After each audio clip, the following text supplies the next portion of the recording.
Profundicemos sobre las noticias. Vamos al desarrollo.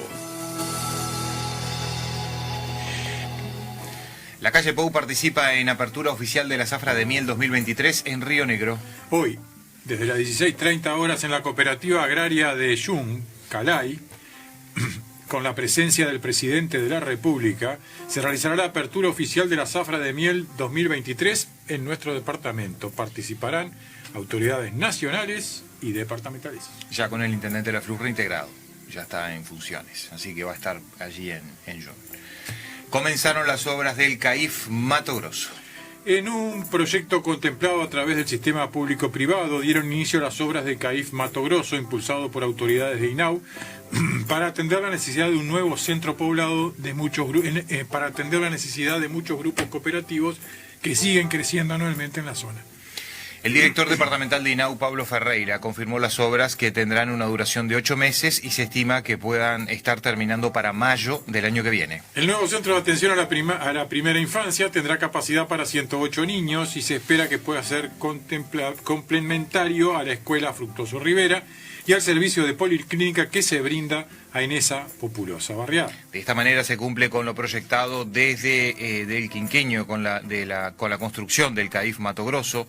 Al momento de la instalación del obrador y nivelación del terreno, se hará el llamado para la organización sin fines de lucro que pueda tener a su cargo la administración de este centro. Exoneración de peaje para quienes viajen a votar en las elecciones de la República Argentina del próximo domingo.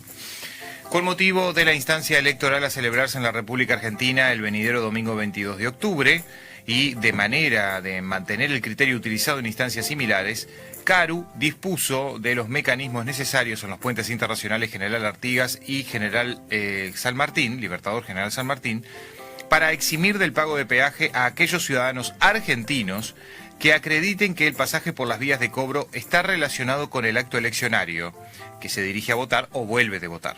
Para quienes votan en Argentina, el traslado de Uruguay se realiza desde las 21 horas desde el sábado 21 de octubre a la hora 12 hasta el domingo 22 de octubre a la hora 18 y el regreso desde Argentina a Uruguay desde el domingo 22 de octubre a la hora 8 hasta el lunes 23 de octubre al mediodía. De ida, el usuario deberá exhibir el documento que lo habilita a emitir el voto y al regreso el troquel, la constancia de voto emitido o una fotocopia. En el momento de la exhibición se deberá sacar foto del DNI y la cédula del vehículo y al regreso fotocopia del troquel, informa CARU en un comunicado. Bien. La tasa de empleo aumentó a 58,5%. Hay 155.100 personas desempleadas en Uruguay. La tasa de empleo aumentó levemente en septiembre, pasando del 58,2% al 58,5%, según informó ayer el Instituto Nacional de Estadística, dado que hay alrededor de 1.712.300 personas ocupadas. Al mismo tiempo, la tasa de desempleo se ubicó en el 8,2%, que marcó en agosto al 8,3%. Según la encuesta continua de hogares del Instituto de Estadística, hay 155.100 personas desocupadas en el país. La tasa aumentó 63,8%, con 1.867.400 personas en condición de actividad. En septiembre, la actividad estaba en 61,8%, el empleo en 56,7% y el desempleo en 8,3%. Cuando se discrimina por región, el Instituto de Estadística señala que en Montevideo la actividad es del 64,7%, el empleo del 59,5% y el desempleo de 8,1%. Por otro lado, en el interior la actividad se colocó en 63,3%, el empleo en 57,9% y el desempleo en 8,5%. Al observarse las características de las personas ocupadas, se estima que el 9,2% se encuentra subempleada, mientras que el no registro a la Seguridad Social por trabajo principal se sitúa en el 22,5%. La Cámara de Diputados aprobó con unanimidad y sin cambios la reforma para rescatar la caja bancaria. La Cámara de Diputados aprobó por unanimidad y sin cambios el proyecto de ley para rescatar la caja bancaria tras el acuerdo tripartito entre el Poder Ejecutivo, la Asociación de Bancos Privados del Uruguay y la Asociación de Empleados Bancarios del Uruguay. El déficit total de la institución es de 994 millones de dólares. Luego de meses de evaluaciones, la iniciativa fue enviada al Parlamento a fines de septiembre para ser tratada. Por plazo constitucional se debe aprobar antes del 31 de octubre. Por el acuerdo tripartito, los diputados votaron sin hacer cambios a la redacción. El texto indica cuáles son los aportes de las partes involucradas. En el caso de los activos se prevé un aumento de la edad jubilatoria a partir de los afiliados nacidos en 1967 en forma progresiva. Hasta ahora la edad mínima requerida era de 60 años. El proyecto plantea que desde 1967 hasta 1975, año de nacimiento, la edad de jubilación va aumentando desde 61 a 65 años y por lo tanto aumenta el periodo de aportación. Para los jubilados se crea una prestación de carácter pecuniario a favor de la caja bancaria a partir del 1 de enero del 2024. La contribución será para jubilados y pensionistas con ingresos desde 6 bases de prestaciones y contribuciones, equivalentes a 33.960 pesos. Esta prestación tendrá una tasa del 4%. En el caso de los bancos privados, se establece una prestación pecuniaria por un monto fijo anual de 750 millones de pesos, a valores del 1 de enero de 2023, unos 18.8 millones de dólares.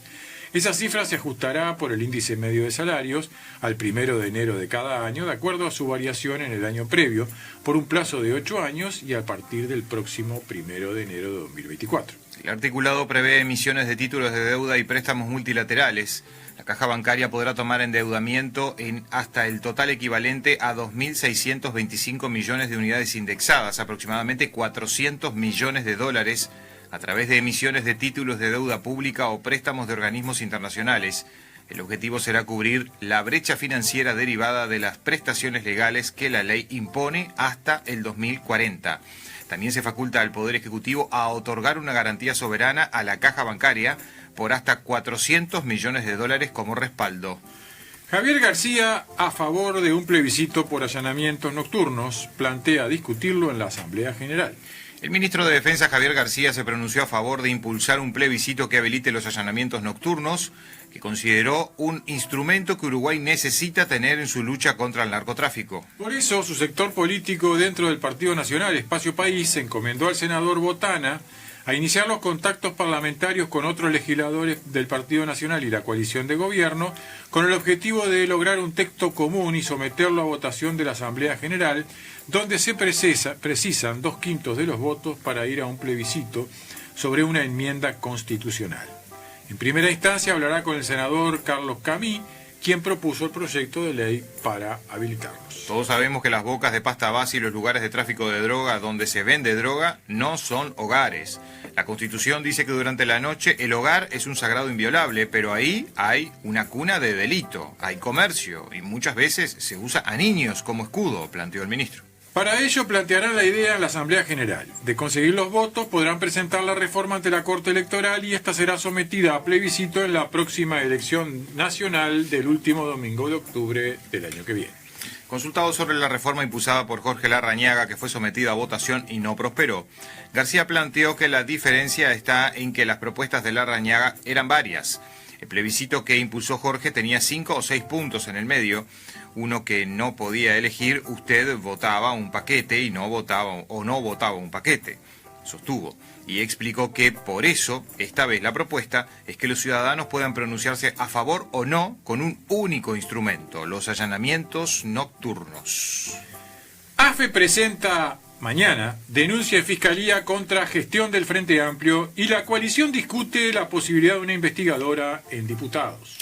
La Administración de Ferrocarriles del Estado va a presentar hoy una denuncia penal en Fiscalía contra la anterior gestión del Frente Amplio firmada por el actual presidente José Polack del Partido Nacional y Gustavo Osta del Partido Colorado, según se confirma.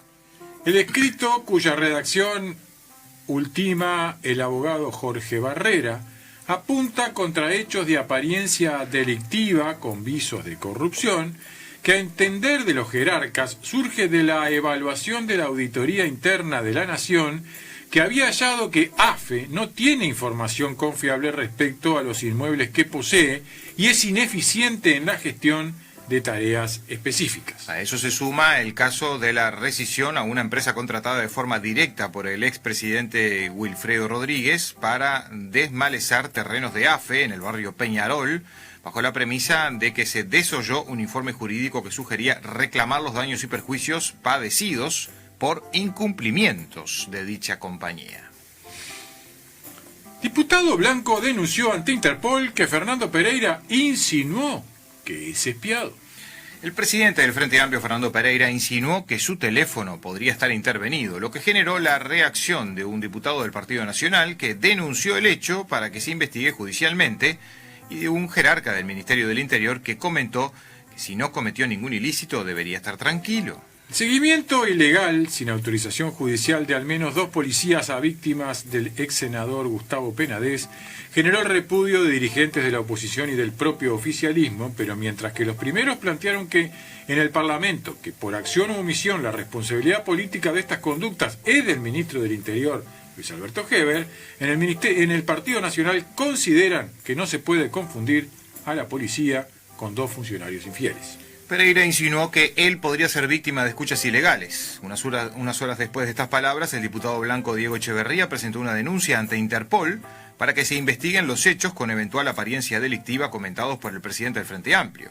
Decirlo al aire es sembrar la duda, la suspicacia, la presunción en la ciudadanía en temas muy delicados y tenemos que tener cuidado con lo que decimos, planteó el legislador nacionalista, que aclaró que hay que investigar si su teléfono está pinchado o no, para su tranquilidad y la de la ciudadanía. A su vez, el director general de Secretaría del Ministerio del Interior, Nicolás Martinelli, publicó en la red social X que si no hay una orden de un juez y no cometió ningún ilícito, Pereira debería estar tranquilo, y agregó, la interceptación legal, como hemos informado en reiteradas oportunidades, la realiza el operador de telecomunicaciones.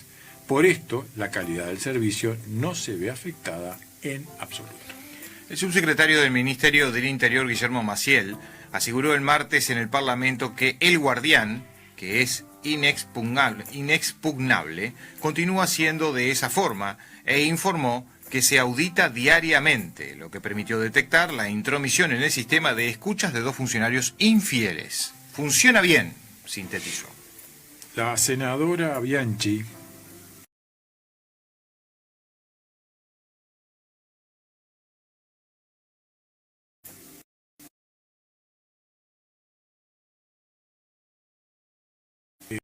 recomendó a Pereira que verifique dentro de su propia fuerza política si no está siendo escuchado, porque hay organizaciones dentro del Frente Amplio que tienen la estructura para hacerlo. Algo que hemos analizado en este espacio en alguna oportunidad. Por eso lo traemos a colación. Es un tema poco serio. Estamos hablando de temas serios. Yo diría de terminar con los temas serios y en todo caso después, si queda algo de tiempo, hablar de Pereira, dijo ayer en rueda de prensa. De visita en Rivera ayer, Lema además habló sobre la situación del ministro Luis Alberto Heber, sobre quien cae un pedido público de renuncia por parte del Frente Amplio. El secretario de Estado comparecerá el próximo martes en régimen de comisión general tras solicitar ser recibido. Lema también reconoció el gesto de Heber al pedir voluntariamente que se lo convoque al Parlamento. Esta situación tuvo un ministro, o tiene un ministro en el Interior, que ante diferentes trascendidos que se han llevado adelante, solicita ir al lugar donde se representa a la ciudadanía a los efectos de dar explicaciones. Todas las circunstancias que fueron vinculadas al caso del ex senador Penades golpean. Golpean primero por las víctimas, golpean por el contenido de los hechos denunciados y golpean por todos los que tuvimos contacto con él en diferentes circunstancias, expresó Lema sobre el ex senador herrerista. Pereira volvió a hablar de los celulares pinchados. El problema es el teléfono de Astesiano. El presidente del Frente Amplio, Fernando Pereira, volvió a referirse al tema de escuchas telefónicas ilegales luego de que esta semana dijera que no tiene garantías de que su teléfono celular no esté intervenido. De acuerdo a la versión del líder de la izquierda, la ciudadanía tiene elementos para dudar sobre su seguridad. Ni siquiera dije que lo tengo pinchado. Dije que tengo derecho a pensar que lo podría tener pinchado. Usaron el Guardián cuando el ministro Luis Alberto Heber dijo que era imposible usar. Siguieron a los chiquilines que denunciaron abusos sexuales del ex senador Penades. Le pararon un patrullero a contramano a la denunciante Romina Papazo. Hicieron actuar agente de inteligencia al exdirector del CONCAR, Carlos Taroco, en la creación del flujograma. Siguieron a 2 senadores de la República. ¿Cómo que no tengo elementos para pensar que puedo tener problemas de interceptación?, preguntó. Ante la consulta sobre qué opina de la denuncia que presentó el diputado blanco Diego Echeverría ante Interpol, el presidente del Frente Amplio respondió que tendría que ser el Ministerio del Interior el organismo que le asegure que no tiene el celular pinchado. ¿Se precisa una denuncia para que te digan eso? ¿De verdad la burocracia es así?, volvió a apuntar. Si Interpol me llama, iré. ¿Qué problema voy a tener? El problema es el teléfono de Astesiano, no el mío, añadió. Vamos a tener en un minuto, le doy un adelanto, confirmación de último momento. Hoy vio que está el presidente en Jun y que se le va a entregar el exhorto por parte de la Asociación Comercial, una lista de temas que son consensuados entre el movimiento empresarial de Fraiventos y además apoyado por la Junta Departamental, lo dijo ayer acá el intendente en funciones hasta ese momento, Fabricio Tiscornia. Bueno, hay un sector del Frente Amplio que no apoyó el exhorto. Y está el edil Gorla para explicarnos por qué. Ahí nos va a dar las razones. Así que en un ratito nomás estará el edil Gorla con nosotros para explicarnos el porqué de no apoyo a esos pedidos que hace el documento que se le va a entregar hoy al presidente. Policía que accedió a escuchas de El Guardián sobre vinos envenenados es hijo de ex jefe de inteligencia. El policía que ingresó a El Guardián y escuchó las grabaciones realizadas en el caso de los vinos envenenados es el oficial principal Silcar Lara, hijo de Silcar Lara Borges, ex jefe de la Dirección Nacional de Información e Inteligencia, donde actuó uno de los indagados en la causa, el comisario Juan Ricardo Zavala. Policía técnica había encontrado en 1978 huellas de Zavala en una de las botellas, pero el funcionario nunca fue indagado. Ahora se retomó aquella pista y fue citado a declarar el 30 de octubre como indagado. Zavala había sido procesado en 2012 por el asesinato y la desaparición forzada del maestro Julio Castro, ocurrido en 1977, pero luego un tribunal de apelaciones lo absolvió por falta de pruebas. Al conocer que Lara ingresó al Guardián con la contraseña que le prestó el subcomisario John Jiménez, se detectó el parentesco de Lara con quien fuera jefe de inteligencia. Ese hecho forma parte de la investigación que tiene a su cargo la fiscal Silvia Porteiro, en quien recayó la denuncia penal que realizó el Ministerio del Interior. Además, ambos policías fueron sumariados y separados del cargo. Lara Borges fue jefe del Departamento 4 de la Dirección Nacional de Información e Inteligencia desde 1981. El policía fue indagado en varias causas vinculadas a violaciones de los derechos humanos durante la dictadura. El fiscal Ricardo Percivales llegó a pedir su imputación en la causa de torturas, privación ilegítima de la libertad y abusos sexuales contra 26 expresas políticas entre 1972 y 1983, pero murió en 2020, antes de que la justicia se expidiera. Percivales es también quien investiga el crimen de Cecilia Fontana de Heber, madre del ministro Luis Alberto Heber, y quien ahora retomó el caso con una pista firme. El Departamento de Narcóticos de Inteligencia fue el responsable de la investigación del envenenamiento de Cecilia Fontana, que ocurrió el 5 de septiembre de 1978 tras ingerir líquido de una de las 3 botellas que habían enviado a la dirección del Partido Nacional, integrada en ese momento por Luis Alberto Lacalle Herrera, Carlos Julio Pereira y Mario Heber, esposo de Cecilia Fontana. Hoy van a declarar como testigos los militares Jorge Pajarito Silveira, Ricardo Medina, Mario Frachele, Gregorio Álvarez Nieto y los policías José Sandelima y Enrique Navas. Además se designará un nuevo perito para analizar las pericias realizadas a las tarjetas que acompañaban a las botellas envenenadas y que decían: el jueves 31 al mediodía brindaremos por la patria en su nueva etapa MDN. Una de las pericias que se realizó en su momento apuntaba a María Lemos, una policía que en la dictadura había trabajado en inteligencia como la responsable de escribir esas tarjetas, pero luego otra pericia lo descartó. Increíble, de tanto tiempo para acá.